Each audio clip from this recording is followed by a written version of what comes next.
Hi there, and welcome back to another video in the Engaging with Art series.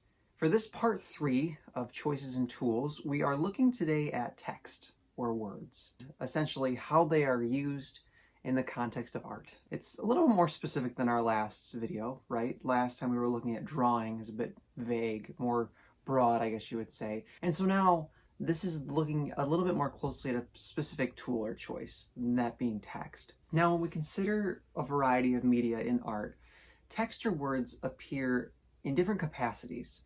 And I think one of the things that we can consider is, where is text necessary for a medium? And then where is it maybe expected in a medium? And then where is it completely not expected?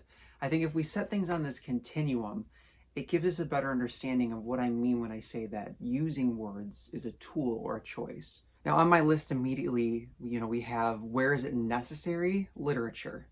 Text is quite literally the means by which literature exists, and so it's wholly necessary if you have any sort of writing. And then where is it expected? I have things like music for lyrics, of course. I think film and video games will often have text as well, especially video games if there are menus or the game is trying to communicate something to a user to interact in a certain way. And there is some visual art where it is expected. For example, I have like collage or mixed media. A lot of graphic art and design, obviously, too. If you've seen a billboard or an advertisement, that is graphic art. And so essentially, using text is pretty expected in that case. And then finally, like, where is it less expected? I think a large portion of other visual art is something safe you can say. For example, painting, for example, sculpture, drawing, again, you're not going to necessarily expect it as readily. I think something else, like, for example, consider dance. I don't know how often you would expect dance to utilize text or words, in the production of that medium. We want to keep this in mind in order to recognize that text is something used across all of art in different capacities. So moving on, I think the next major thing to discuss is meaning, because when we think about text and words, we have two different types of meaning, and then something that's kind of a third I want to attach on. Now, these first two are denotation and connotation. Now, for some loose definitions of these, denotation is the primary meaning of the word, so think like dictionary definition. And where do we often see this utilized? Well, again, literature. You're often going to see in a book, the words are going to be used in a literal sense.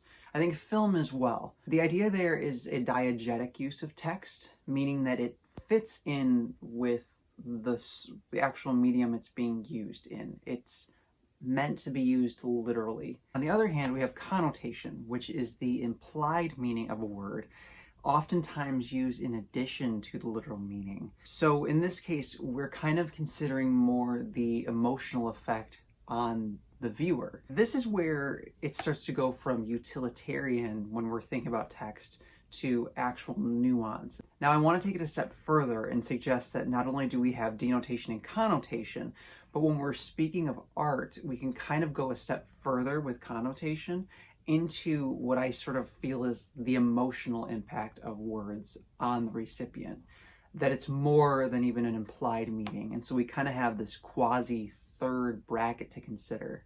Think of it maybe as taking that nuance of the word's meaning to its furthest possible extent, and thus eliciting an emotional response as a result. One of the ideas that came to me that I wrote down was like, consider the baggage that words carry, like phrases and text, how circumstantially they can affect us and how they can connect to our beings. I think there's a sense of universality in that idea, that we can all sort of relate to how certain words will affect us. Like, consider curse words, for example. I think they always have a similar effect on us emotionally. But then there are always the subjective experiences as well. If there are certain words that have affected you from childhood or from traumatic experiences or even positive experiences, those might carry a specific weight to you that they wouldn't otherwise carry to other individuals, if that makes sense. Just like with much in life, us human beings tend towards these associations, and I think with words that can be incredibly true as well. The reason I suggest that that's more than connotation is because it can become incredibly personal, and it can become incredibly emotional to a degree where meaning itself sort of goes away, all in favor of just how it makes us feel.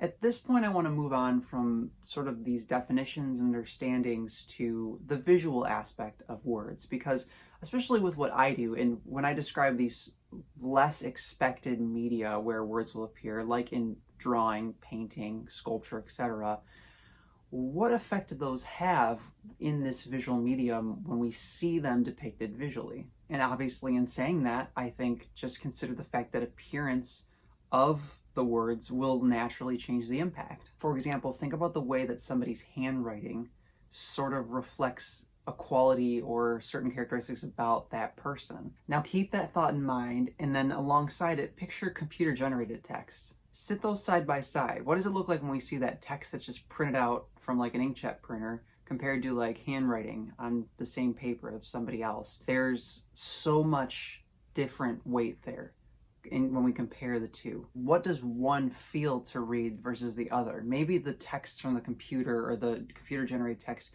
feels clinical, feels, authoritative in a sense. And then think of how the handwriting can feel much more pleasant or pleasing, especially let's say it's a loved one's handwriting. Now think about literature and take that a step further on the side of the computer-generated text, because typeface or whatever font you might be using is also going to affect how you're going to take in that text, because even though computer-generated text is always computer-generated, those fonts have a different meaning. A really radical example for you that might be helpful is consider the pen in which the Declaration of Independence was written, that like very calligraphic pen, and then consider a text message, right? We have two very wildly different examples. One of them carries a weight and the other carries a different weight, and that's something to consider on the visual front when you're seeing these words. Now try another little mind experiment with me. How would the Declaration of Independence be read or experienced if you received it in a text message and saw it written there, and vice versa? How would a text message feel if it was delivered to you on a piece of paper written in the pen or that typeface or font, however you want to describe that, of the Declaration of Independence? Suddenly we'd have this subversion of expectations, and you wouldn't really feel the same reading both of those in these new styles, I guess you would say. Using text in film is maybe expected to a degree, because I just can imagine when you're watching some movies, you might see a scene start and at the bottom there'll be a line of text that says maybe the date or place. And again, consider the delivery of that text. Typically it's going to be an unobtrusive font, or it's going to be just very plain because it's just trying to share information. So deliberately, whoever is producing the film is probably going to make it less obvious or less weighty, if that makes sense. Again, this notion of delivery is a very important aspect too when it comes to text in art and whenever it's used across any media. Again, consider that example I gave you of the Declaration of Independence being written in a text message format and sent to you, and how that delivery and that visual impact on you is going to differ greatly from actually seeing the document and reading the document in person, or even a photograph of the document. One other thing I want to mention here too is foreign language. Some artwork will use languages that are not of your native tongue. And so what effect does that have on you when you're seeing that? On one hand, we sort of lose the denotative meaning, right? If you don't know what word that is or even how to pronounce that word, no denotation can sort of exist for you. Like, it does exist, but as the viewer in your subjective experience, it doesn't really exist for you. So you only have that connotative meaning. And barely that. You sort of are just left with, what effect does it have on me, right? What emotional impact does it have? Really consider that for a moment as well. If you see symbols or text that are of another language that you don't understand or comprehend, what effect does that have on you? Artists are making these choices on how text is delivered to you in each medium. And again, sometimes we're going to have text that's delivered subtly so that it can just convey a denotative meaning and move on and be as little impact as possible. Or in other cases, we might have very bombastic deliveries of text, especially, like I said, in visual art, in drawing and painting.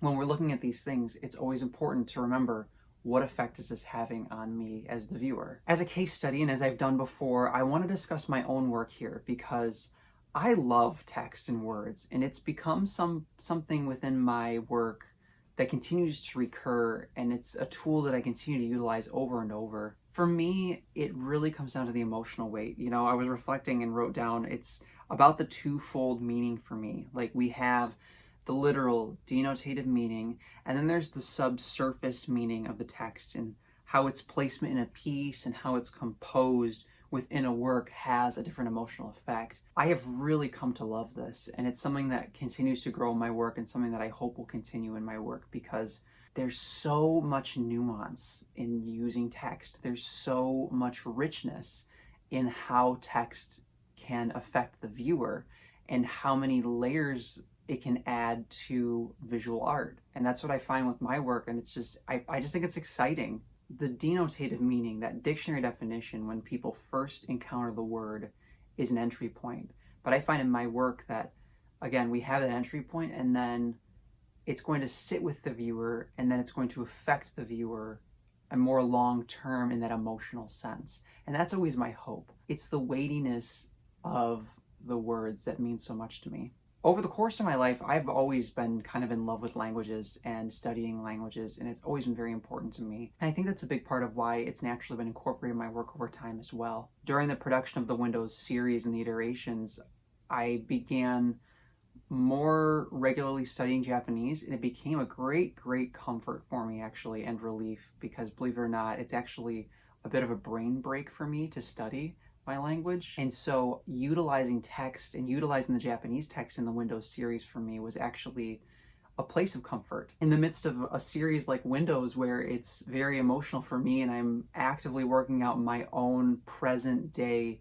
frustrations and challenges, using that Japanese text is actually a little place of personal comfort for me in that series. So it's almost like a relief in the midst of like difficulties, if that makes sense. That's sort of one aspect of it, and then I want you to consider it for yourself and what effect it has on you. Now, as I wrap things up for today, I want to now put it in your hands. You as the viewer, what is it that I think you could do in order to help you better understand how text is used in art? I think the first thing is, again, engage with some of the work where text is used unexpectedly. Engage with some of those media where we have text being used unexpectedly. Whenever you are seeing text in art, first consider that medium. Is this a place where I am expecting text? If you are or aren't expecting text, what is going on there?